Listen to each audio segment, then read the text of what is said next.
following program is intended for mature audiences.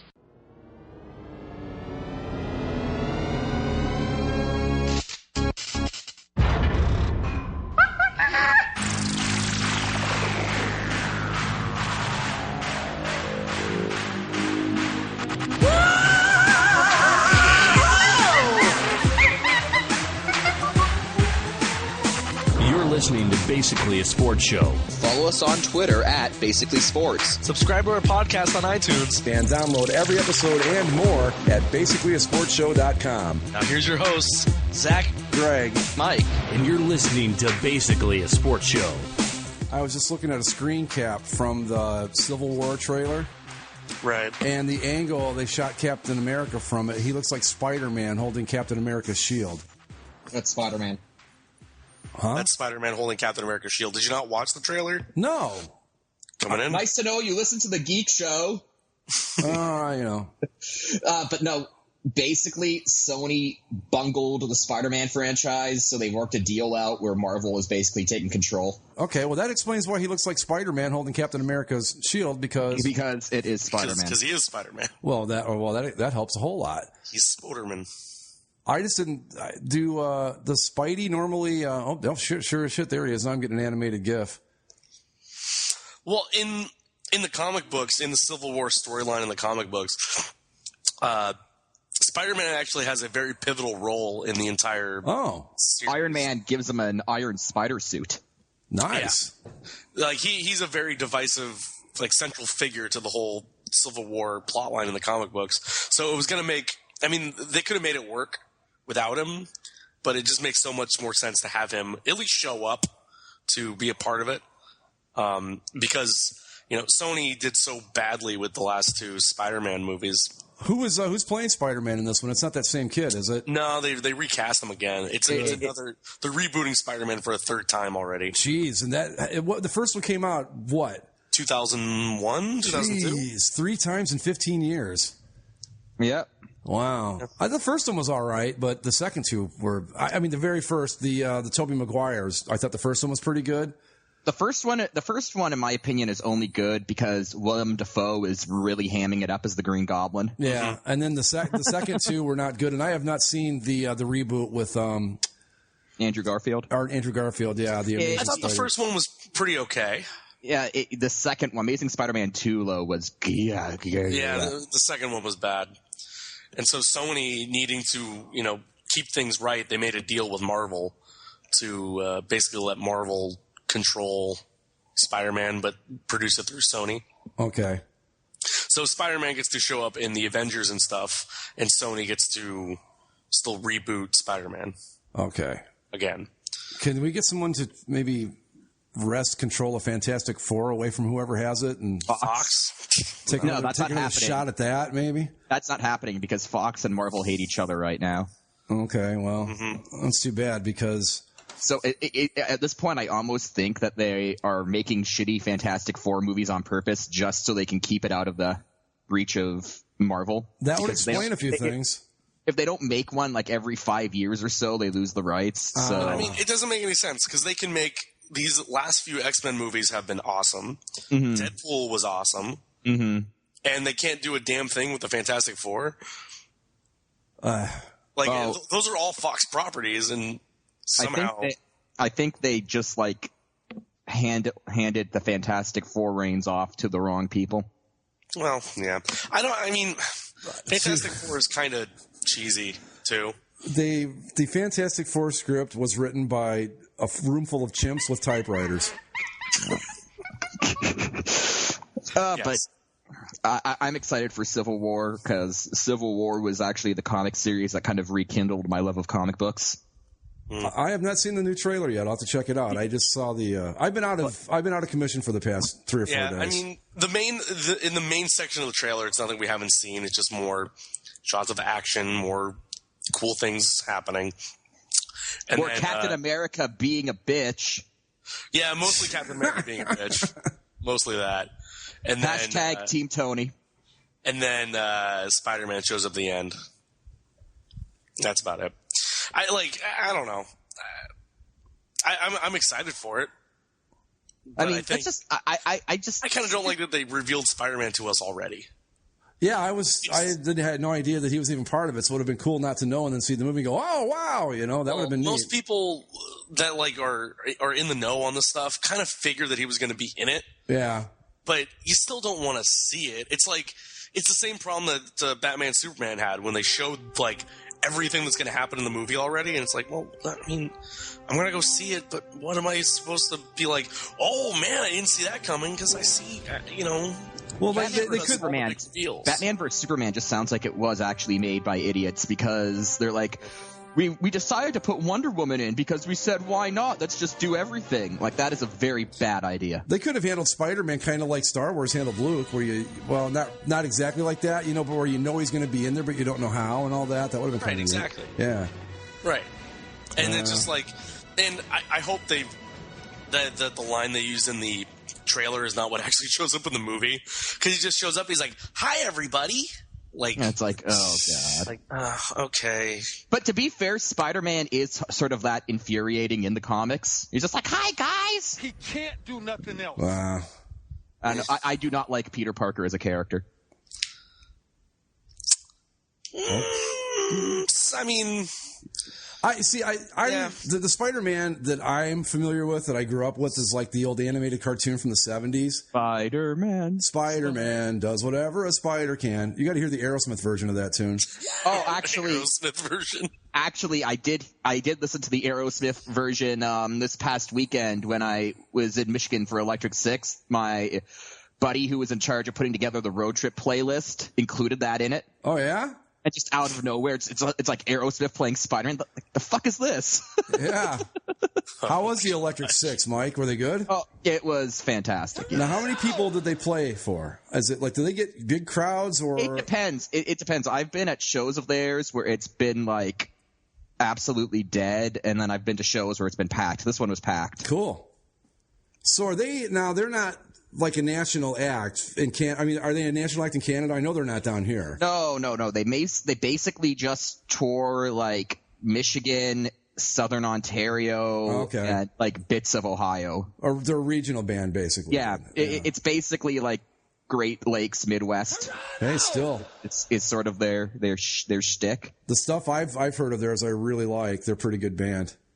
I do love Escape from Ohio. I played that and I liked it, and then I did it. Then I had to do it again yesterday. Yeah.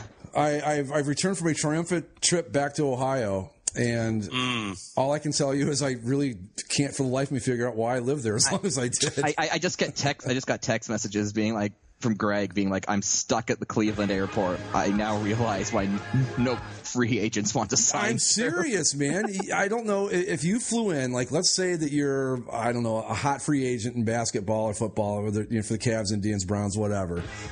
And you get off the plane at that airport, there is no way you're going to sign there. It's just not going to happen. It's just this miserable, horrible experience. It's surrounded by oil refineries and rundown just shit. I'd be like, I'm get back on the plane, forget it. Let's just go back and pretend like we never showed up. Oh my God. It's just awful. But the weather was nice. There was that, so. Yeah, no, I assume Cleveland's weather is more or less on par with what I get. Yeah. It's already spring here, so. Really? Yeah, but then again, it could just be one of these things where it's going to be like spring for 2 weeks, and then we'll get hit with a blizzard, and it'll be that for another month. But I know in Ohio it was supposed to be back in the 40s by Friday, which I guess that converts to like the teens in Canadian, basically. Mm-hmm. Yeah, but yeah, it was just the Cleveland airport. Like I told Mike, I think I told both of you guys, they should make it part of the prison system. Just send hardened criminals through the airport at Cleveland. They won't ever do it again. I promise you.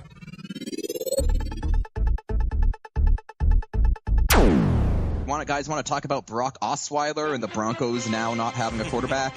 I saw that in the airport yesterday. I was like, you've got to be kidding me. I had the same reaction when I saw the news. So did Matt Flynn, apparently. Wait, where's Matt Flynn?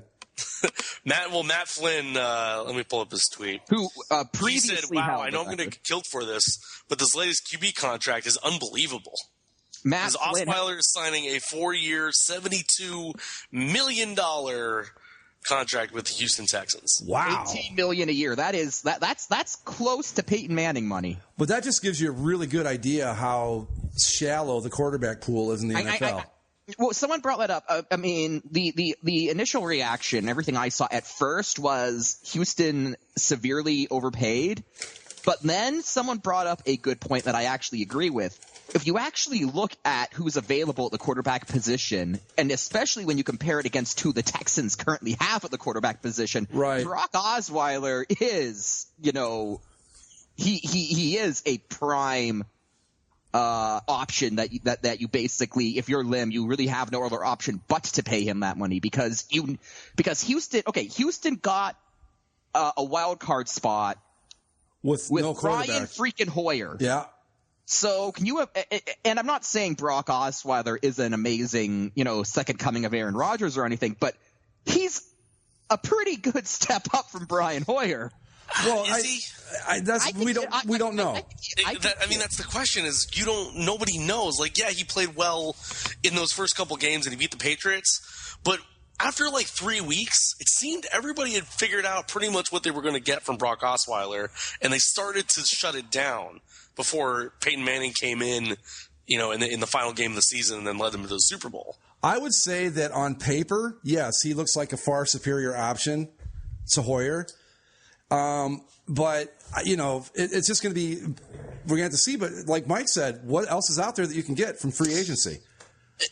From free agency, not too much. But I think if you're Houston, you've been going through this mediocre quarterback carousel for so long now. If you're Houston, even though you signed this much money to Brock Osweiler, you still have to draft a quarterback, right? I don't know. As high as you can.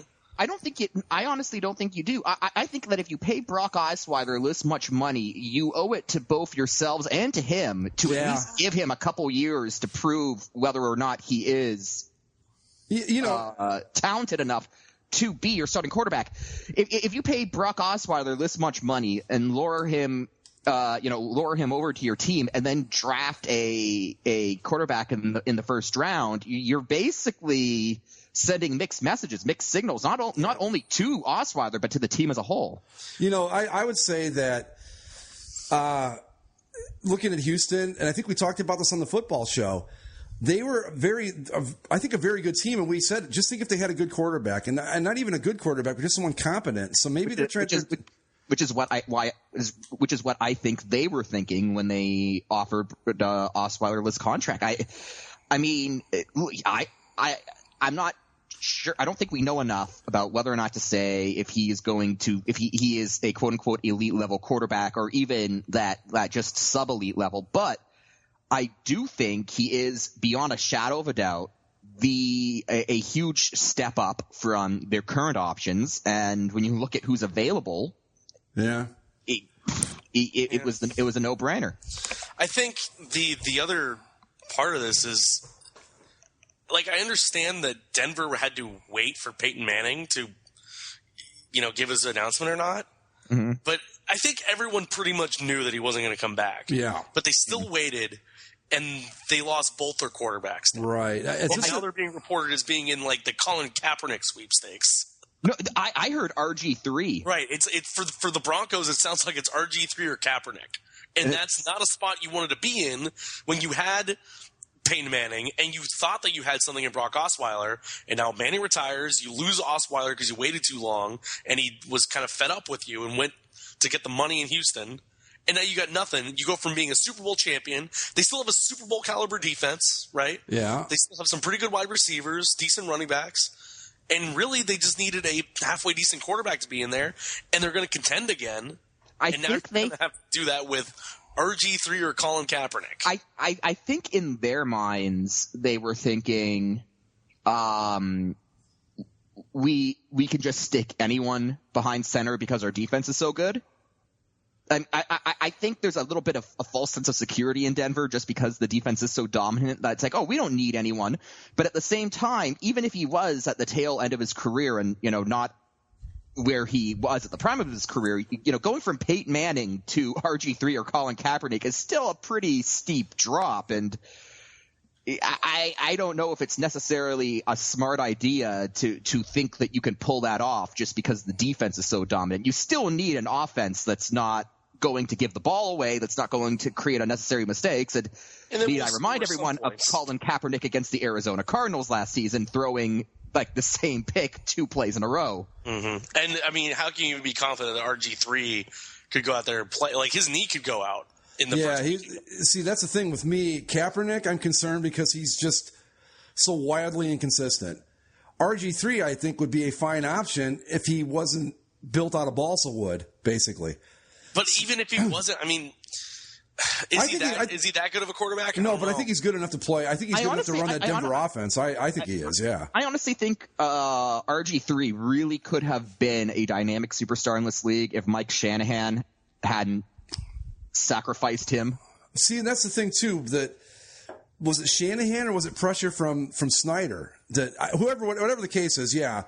They destroyed his career, but ultimately, I mean, ultimately it's Shanahan's call. He was the guy on the field. I mean, if he had said you're not going in, then there's nothing that Snyder could have really done about it at that point, short of firing Mike Shanahan in the middle of the football game. Well, I wouldn't be surprised if Snyder did that. Well, yes, but but I think RG3 is an interesting option. Now, if they can get him for little money, which I can't imagine they're going to pay him very much.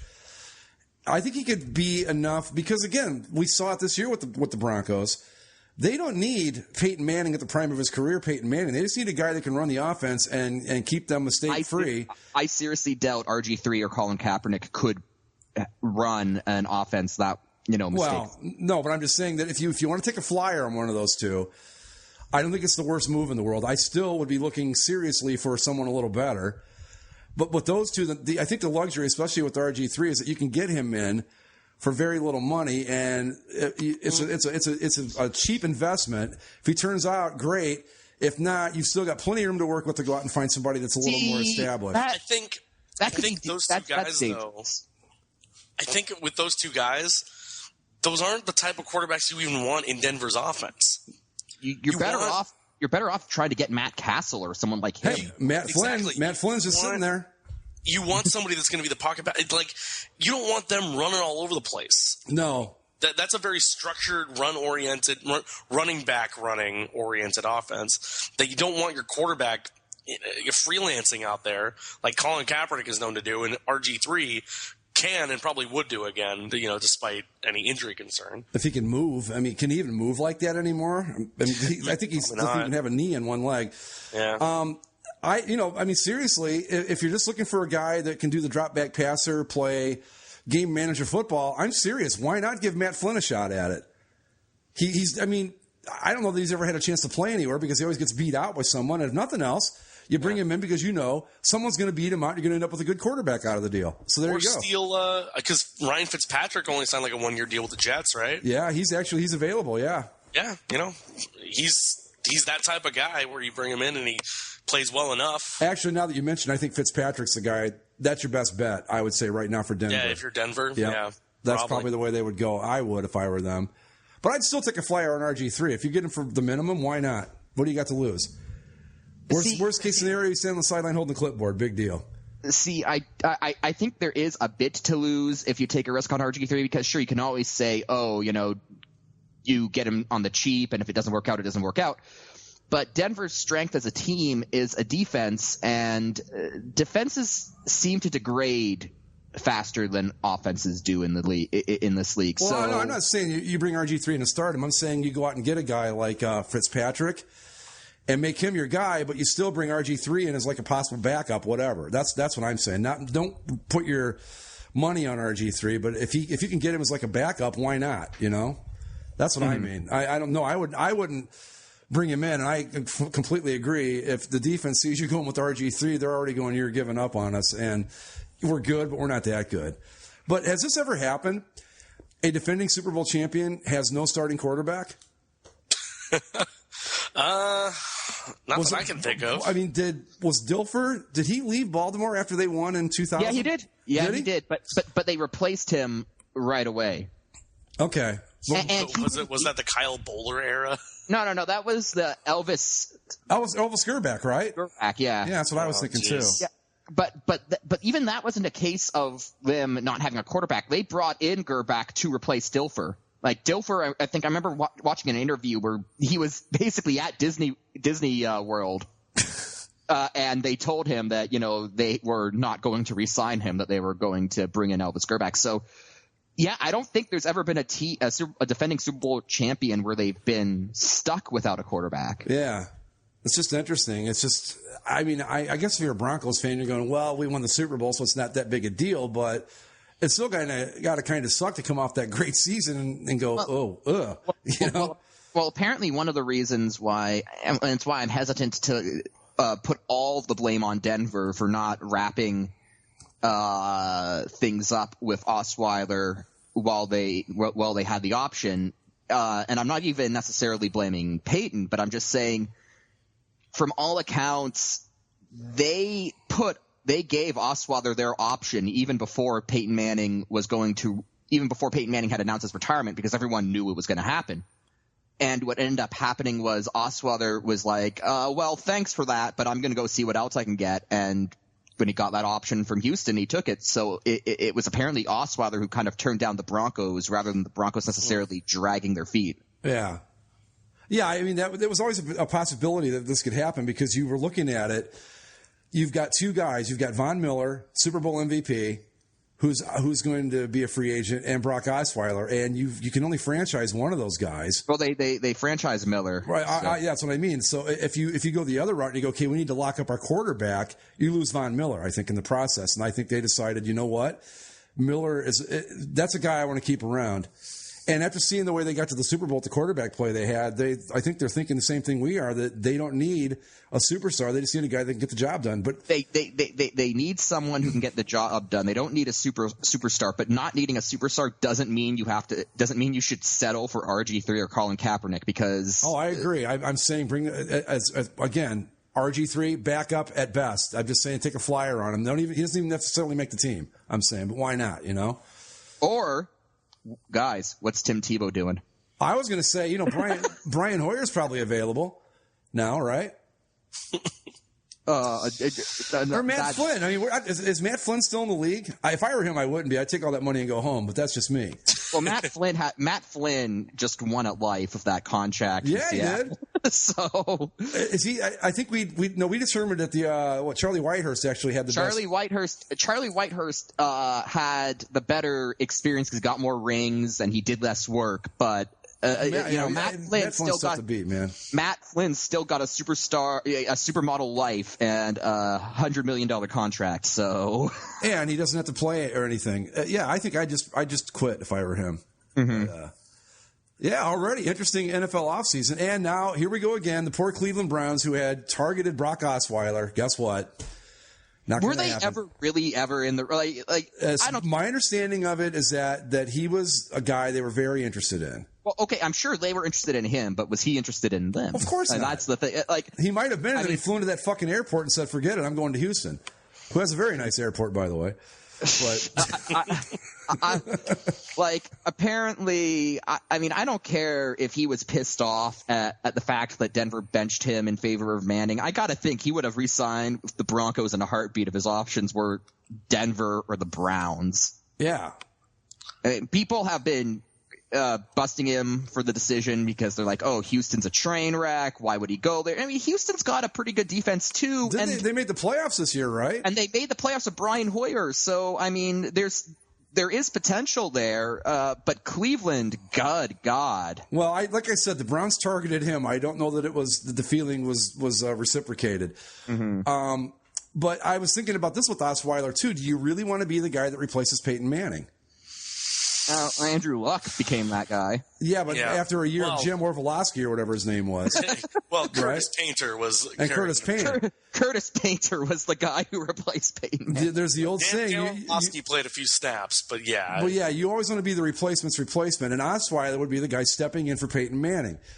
But he did that last season. I know, but now there's no Peyton Manning there. You know what I mean? It's all on Osweiler at this point. And I think he's a great fit for the Houston Texans. I really do. Because that's a good football team that just doesn't have a quarterback. You got to think, Zach, how many games last year?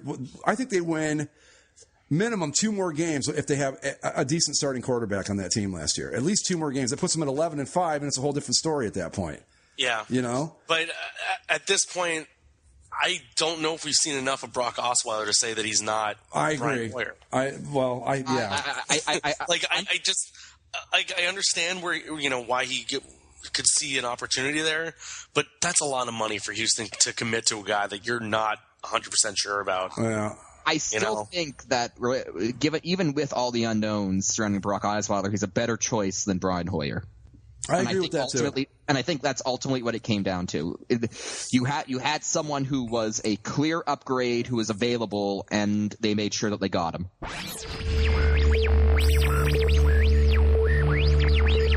Okay, so you want to talk to me about something. All right. I want to talk to you about the game of baseball. Oh, God, here we go. All right. I want to talk to you about one Bryce Harper. Okay, what about him? Did you hear his comments today? No, I did not. Basically, Bryce Harper is sick of baseball's unwritten rules. Okay.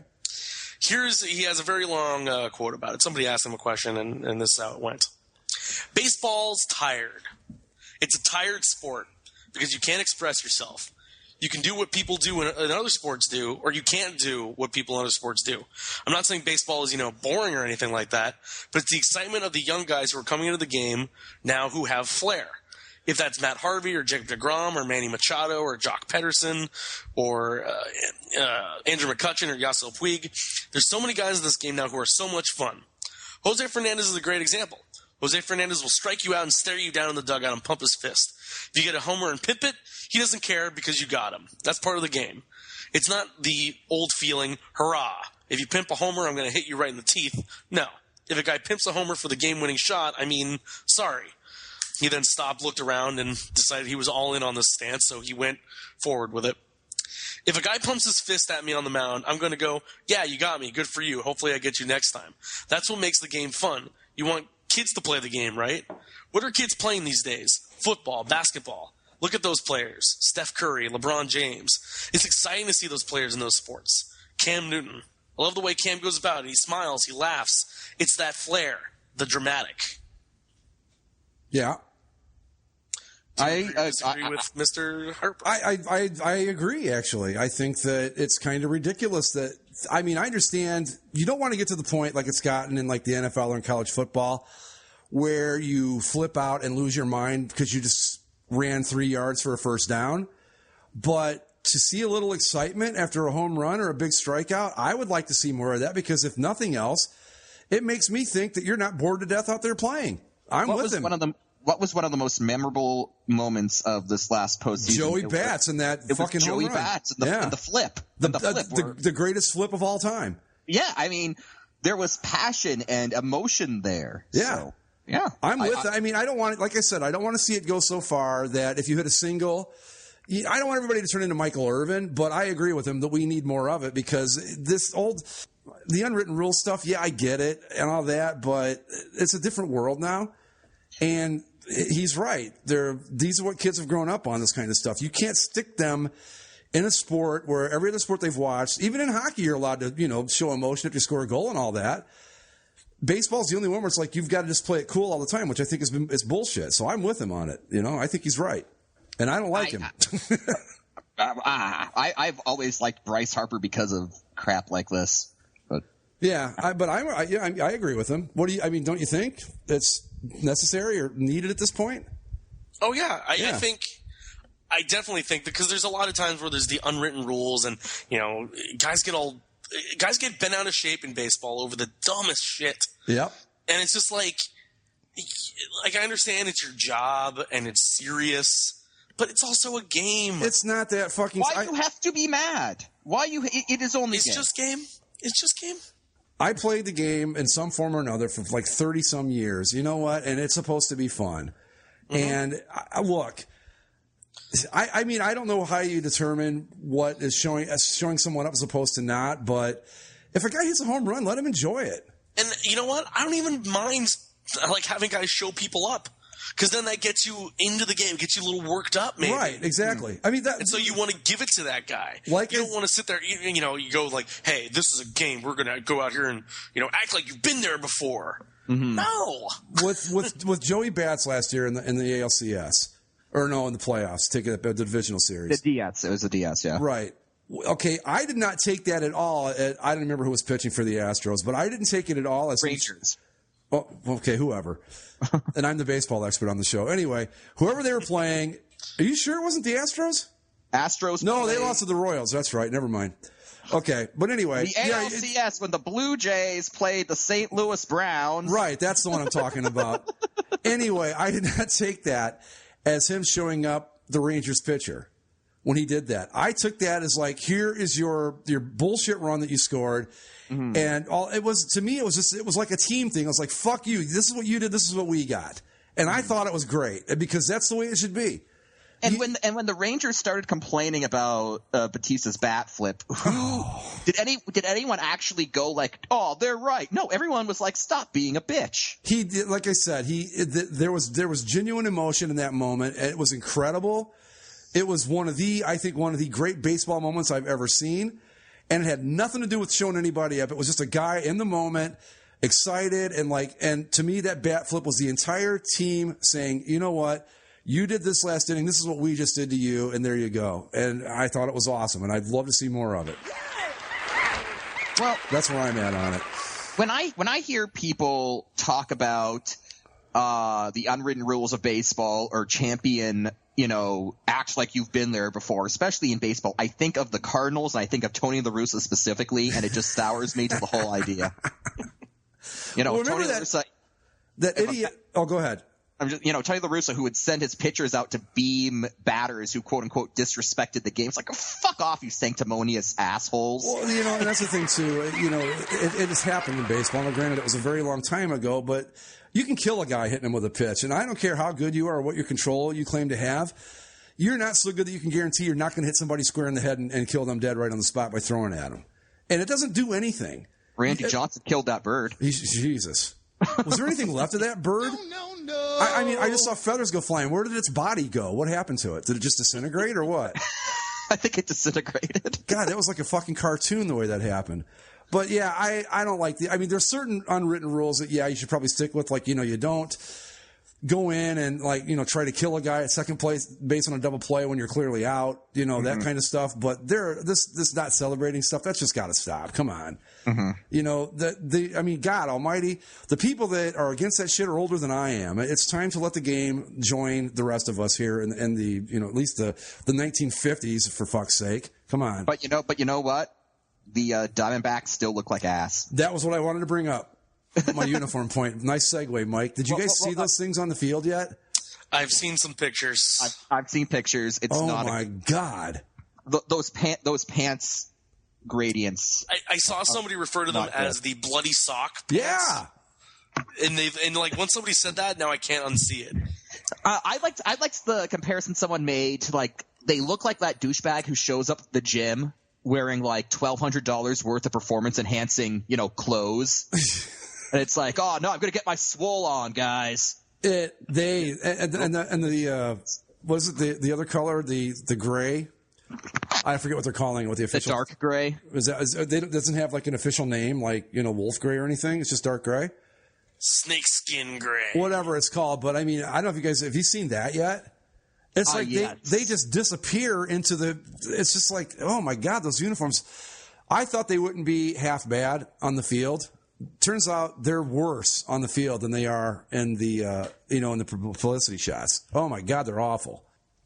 And somebody pointed out, I was reading an article that if they wear the right combo, they're going to look just like the umpires. They'll have on a black jersey with the dark gray pants. Oh, God, yeah, you're right. And I don't know if there's much chance of them getting confused for an umpire on the field, but if I'm out in left field at a game and I can't tell if it's the third baseman or the third base umpire, I'm going to be pretty upset, I think. We're going to see if, an umpire ends up getting, beamed in the head of a baseball. That would be... Yeah, that would be telling. I don't know. Just, I'm thinking now that with the reaction to these things that maybe that this stuff hasn't found its way into baseball just yet, I'm hoping. But my God, are those things terrible. Well, at least they have those throwbacks in their rotation. But don't you think, though, without the gradients and stuff, I thought like the upgraded, word marks and stuff actually were good. I still don't like the abbreviation of Diamondbacks as D-backs. No. I don't like that. So D-backs? Yeah. D-back. I mean, well, you're basically just asking for mockery when you can just so easily change it to D-bags. Yes, yeah. Columbus Blue Jackets. Take note. Beach. Yes. Yeah. But the Beach. But I mean, just how can I quit a team called the Beach? Come on. You gotta it's like, come on, Arizona, just go for the throwback stuff. You want a World Series in it. It looks all right. I want them to look like umpires, so I think that would be hysterical. There'd be 13 umpires on the field at one time? That'd be pretty funny to see. The gradients on the pants just look so bad, in action. Oh, I've heard them called tampon pants, which, that's a nice classy move by someone there. But yeah, they're terrible. It's a lowbrow joke, but at the same time, I don't feel bad about making it because the Diamondbacks designed these horrible things and they deserve every degree of mockery that they get. There are some traditions in baseball that are probably best left alone. I think the uniforms is one of those. Let's leave the modern shit to football and to football. I thought it would be pretty hard to surpass the San Diego Padres completely abandoning the concept of a unified team, color scheme. Right. But, damn it, the Diamondbacks found a way. So. Well, the thing is too is that it used to be, you could always say, now granted they weren't all great, the uniforms in baseball. But there really were no Jaguars or Buccaneers version of baseball uniforms. Can't say that anymore. Now there is. The Padres, for all of their foibles, or at least they weren't, Jacksonville levels of ugly. Well, now we've got that now. Now there's a clear, distinct worst uniform in baseball, and it's the Diamondbacks. They are our new Tampa Bay Buccaneers, Jacksonville Jaguars. Yes. Are these the worst uniforms in all of sports? I don't think so. Are they worse or better than the Buccaneers? Ooh, boy, better, but not by much. You know what? I'll say these are worse than the Buccaneers. I think so too. I like the alternates with the teal accents. I like those. Yeah. But there's just so much else going on that it's bad. Mm-hmm. I don't know that I don't think they're quite as bad as the Buccaneers. They're definitely in the neighborhood. They all live on the same block. The Bucs, the Jags, and the Diamondbacks. I think context also plays a big part because as bad as the Buccaneers uniforms are, at least in football uniforms have been trending in that direction for a while now. Right. When you take a look at the Diamondbacks' new look within the context of baseball uniforms, it's just what the fuck are you wearing? Well, that's the thing. We just talked about the unwritten rules and all that, and that shit's got to go. But I think the tradition of the uniforms and stuff, I don't have a problem with that. I don't know how you can improve on a baseball uniform by that's a good baseball uniform right there. By modernizing it. Why? You know what I mean? What do you gain from modernizing a baseball uniform? Yeah, that's one of the. You know what? I think that's my favorite uniform in baseball, the Jays. I think it's up there. It's definitely up there. Yeah, but that's what I mean. In football, I get it. It's it's a sport that while it has tradition, it's not just buried under it like baseball. I don't know. I just think that thankfully it's hard to modernize a baseball uniform. There's not enough to work with, really. If you think about it. There really isn't a uniform that bad in hockey. You definitely have bad NHL uniforms. Yeah, but the worst we have to offer are the Avalanche and the Flames. And those are more along the lines of the NFL Reebok uniforms. They're not nothing. That's the same thing baseball had before the Diamondbacks. Were they great uniforms? No, but they weren't you didn't look at them and go, oh my God, Yeah, I would say that the Flames and Avs need to change because the template sucks and all that, but they're not on the same. They're not on the same plane as the Buccaneers, the Jags, and these Diamondbacks uniforms. And you know what? I'm going to put the Clippers uniforms in there too. Clippers uniforms right now are pretty. Well, the Clippers uniforms are in a unique position of badness though, because the new logos and by extension the word marks are all garbage, but it then reaches another level of badness when you associate that garbage with such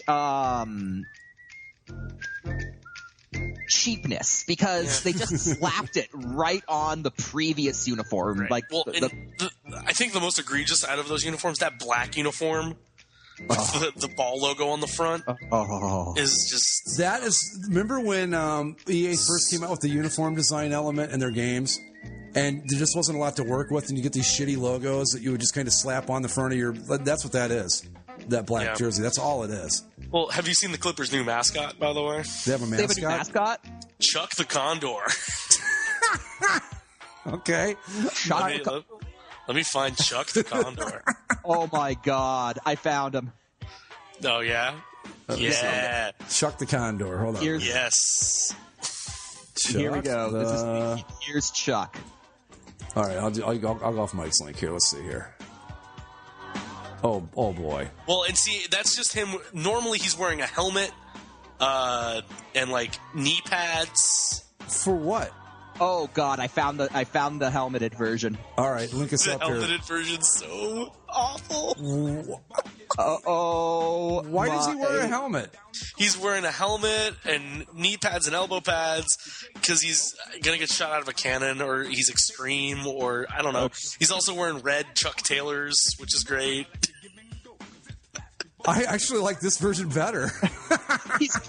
I don't know. Like, this is okay. This is going to be very PC, but he looks like he takes the short bus to school with that helmet. That's the first thing I thought of when I saw him in the helmet. Oh God, the helmet version's so bad. Just doing a Google image search for Chuck the Condor is a gold mine. Take a look at this. So good. Take a look at. He's soaring in this one, guys, of his helmet. Because he dropped down from the Jumbotron when he was introduced. But come on, though. I mean, that thing is so ridiculously goofy that you almost have to like it, right? I mean, it's just so stupid that how can you not just go right with it? I don't know. Wow. Yeah, that's some short bus action going on for sure right there. So what is... Maybe I'm missing something, but are condors native to the area, Zach? To California. California, yeah. It's a state. To Southern California? To Southern California, no. Okay. So this would make more sense for, like, say, the Warriors or the Kings. Yeah. I mean, the Bakersfield AHL team is the Condors. Mm-hmm. Now, where is Bakersfield in California? Bakersfield is in the Central Valley. It's just on the other side of the mountains from the LA basin. Here's a question I have. It's the start of the farmlands. You have a team that, as far as we can tell, is either named after a ship or paper clips. Mm-hmm. Neither of which I can see much connection to a condor. Mm-hmm. Condor is not like a pelican where it's a seabound bird. It's landbound. God, you get a better shot of his shoes in this one. Yeah. So what? I don't get it. Why not go with? Why not go with like a salty sea captain or something? Oh, that's our picture for this week, guys. God. Yeah, I don't know. And of course, if you look at his jersey, the 213 area code is the area code for Los Angeles. Okay. So Jesus Christ, this is just the worst shit. I just don't understand the Condor connection. I mean, he's not even. Well, his helmet is actually the California state flag. That's kind of cool. The idea. I'm not saying that. Yeah, I can see the bear and the star and all that. Yeah. Yeah. The Clippers. I mean, can they just be any more Clippers? Could they? I mean, it's almost like they can't run out of ways to be Clipper-like. Nope, Clippers. What is this? Clippers gonna Clipper. What is that? A T-shirt cannon? I don't know. I really couldn't tell you. Yeah, it says here, Chuck the Condor already running T-shirt cannon on the. I mean, there's just you just do. Oh, that last that's perfect. I mean, it just never ends. Oh, there's an animated version of him. Oh God, they have an animated version. God damn it, Clippers! Like everything you do, they're just so gloriously Clippers. They just can't get out of their own way. It's great. You would have thought that this would have changed after Ballmer bought the team, and it's like no. Stop it. I'm running out of space. I'm going to be loading all these pictures and trying to decide which one I'm going to use. So, yeah, Chuck the Condor, the newest member into the mascot fraternity. And when I went to that Kings-Ducks game, it was Bailey, the Kings mascot's birthday. Yeah. And so Chuck showed up. Oh. And I got to see Chuck in person. Nice. Oh, how was that? Well, he did some ice relays during the second intermission on a tricycle. Really, really spectacular. God. I'm surprised the Kings would want to be associated with the Clippers any more than they absolutely had to be. Ladies and gentlemen, the Chuck the Condor edition of Zach's Tabs. Zach's Tabs! Take it away. Well, we'll stay with dysfunctional California sports teams. And we've talked many a time about the San Jose Sharks. Oh, yes. And we've talked many a time about their awful Casio keyboard that they use for their goal song. Yeah. Well, it's the start of a new era, ladies and gentlemen. Did they get a new keyboard? The Sharks are having a goal song contest. Oh, God. So here's a link to the page where you can vote for the entries. Most of them are pretty, run-of-the-mill. There's Ain't Talking About Love by Van Halen, Jump Around from House of Pain, Kickstart My Heart, Motley Crue, Shout from the Isley Brothers, which would actually be kind of a cool goal song. Then they have this, Doop Doop by Mickey Krause, which I don't know. But the worst thing on this thing, so have you heard the rap song Shots with Lil Jon and LMFAO? Where this goes, shots, shots, shots, shots, shots, shots. Are you talking about the Sharks remix of it? So if you click on the Sharks remix, instead of it saying shots, shots, shots, like tequila, they've remixed it to now say sharks, sharks, sharks. See, sharks. Let's give it a listen. I would think that shot, shot, shot would still work because that's how you score goals. Here we go. Yeah, it takes a little bit to get into it because they got to show Brent Burns scoring. And they give you the horn.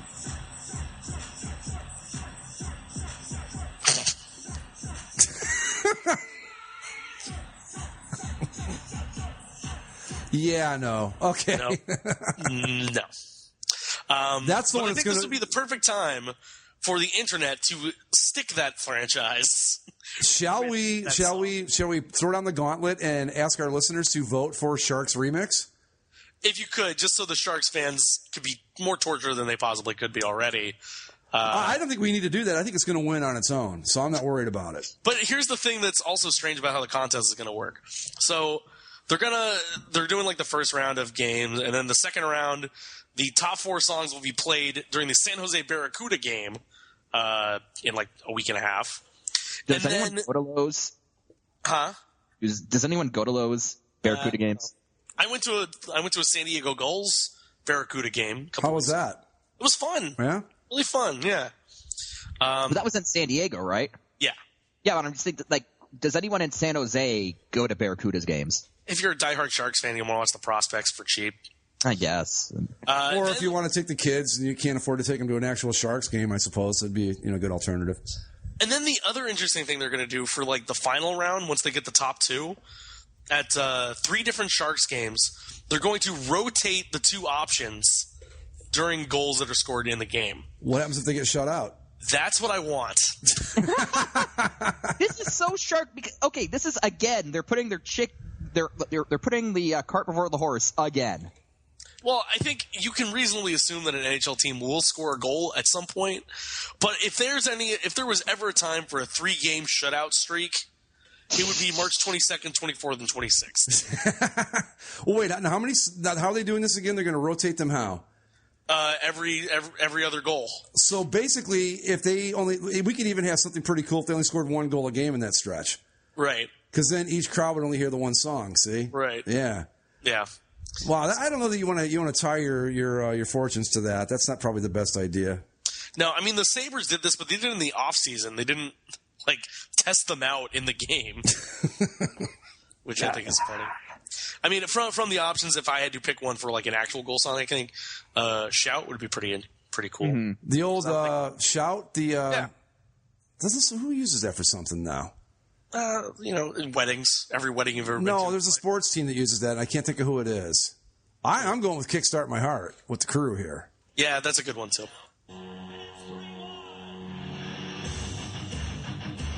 See, I like a more metal song for hockey. I think it's cool.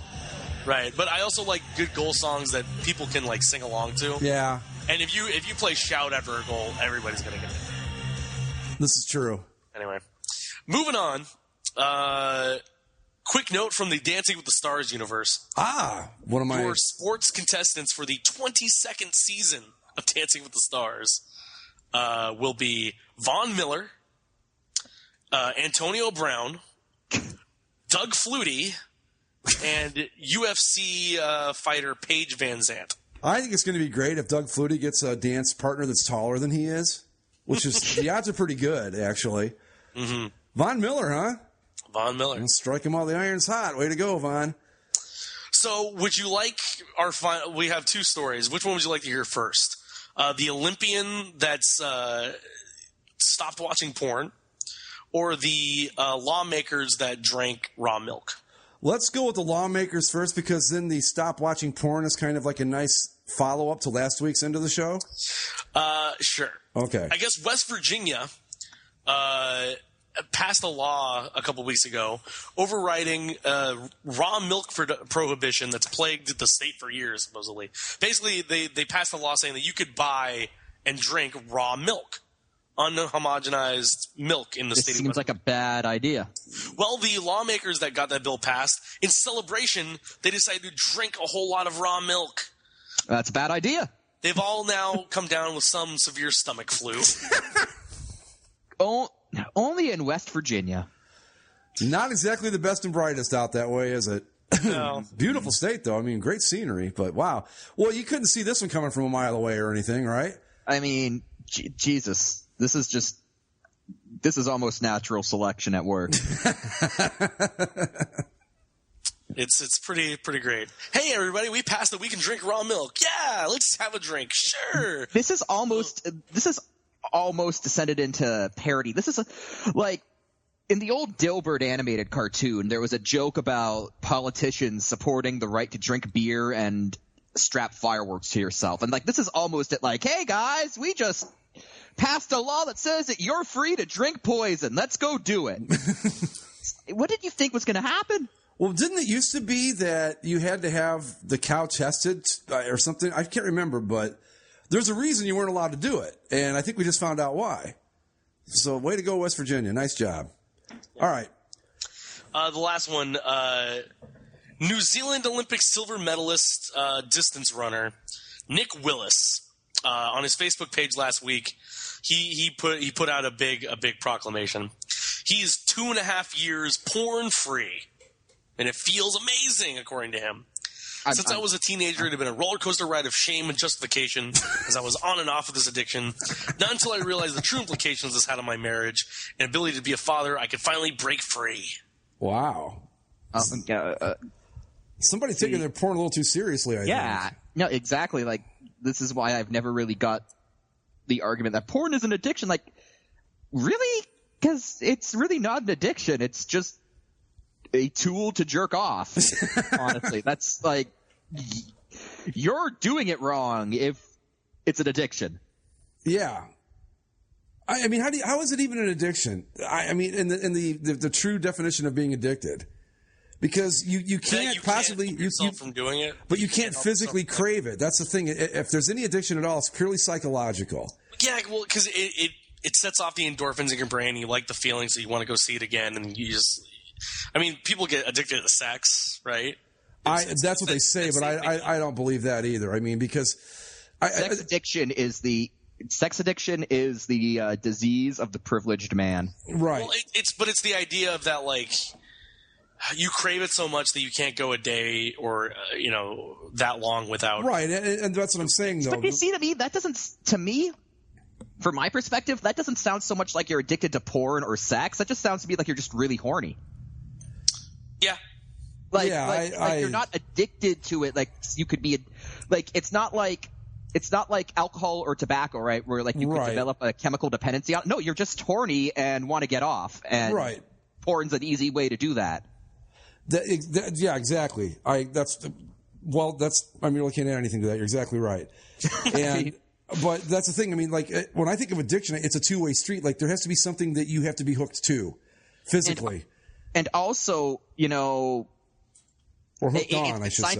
It's been scientifically proven that masturbation is a great way to relieve stress. So, you know what? Maybe Mr. Silver Medalist, if you jerked off a few more times, maybe you get that gold. God, I must have been the most stressed out teenager in Ohio. You know, maybe if you loosen up a bit, you know what a great way to loosen up? Mr. Silver Medalist. Yeah, I must have, like, when I was 14, I must have had all sorts of fucking problems, man. Anyway, like, leave me alone, Mom. I'm stressed. I'm stressed. And somebody had to make the joke. I figured I'd fall on the grenade for that one. Yeah, I mean, come on. Spare me the whole... their addiction is a real problem. It's a real thing. And this isn't it. Come on. I mean, if that's the case, then that's like saying that we're addicted to the boards. I don't know. Maybe that's probably too strong a comparison or not. You know what I mean? But just because we go there every day doesn't mean that we couldn't live without it. Well, I think some people might be. Exactly. Well, that's true, too, now that you mention it. Yeah. Anyway, is that it? That's about it. All right. Well, don't forget, folks, next week, Selection Day. Of the glorious Tournament of Victory. Yes. The Selection Show. That'll be coming up next week. As always, follow... Mike, did you guys... I am sorry I didn't get back to you. I was on an airplane when you texted me about the political show. Did you guys end up doing one? No, we've been waiting for you, dude. All right, cool. Let's do it because we've got... we can get into it later, but Bernie Sanders pulling off the huge upset in Michigan on Tuesday. Yeah. Surprised the hell out of everybody. He did, but it was a close race, which means that Hillary still came out with more delegates at the end of the night. Right, really, that it kind of... Well, I think it energized his campaign a little bit, but it really just showed you that polling can really screw up sometimes. Anyway, okay, so we'll be getting to one of those here shortly. GTOV Selection Show coming up. Follow us on Twitter at Basically Sports. Go to the website to listen to all the old episodes, basicallyasportshow.com. iTunes, Stitcher, Spreaker, and the YouTubes. And you can find us on Facebook. Any final thoughts, guys? No. No one cares about the World Cup of Hockey. I care a little bit. I care a little bit, yeah. I can't say I care a lot, but I do care a little bit. I'm curious about it. I don't care enough for it to warrant a countdown clock. Go Team North America. Go scrub Europe. Scrub Europe. I'm pulling for Scrub Europe in this thing. Like, me too. Like, I can't even bring myself to be like Canada, woo, because it's like whatever, we'll win like an Olympic gold medal or something. That'll mean more. But go scrub Europe. Go miscellaneous Europe. There you go. All right. It's like when you're filling out your, Caucasian, African American, Asian Pacific Islander, miscellaneous European. Yeah. I'm from Europe, but not one of the Europe countries with a lot of hockey players. Right. Just like a few. Right. All right, folks. We'll see you next time. Stay tuned for the GTOV Selection Show coming up next week and a new political show and all the other good stuff. Later. Woo! See ya. Yep.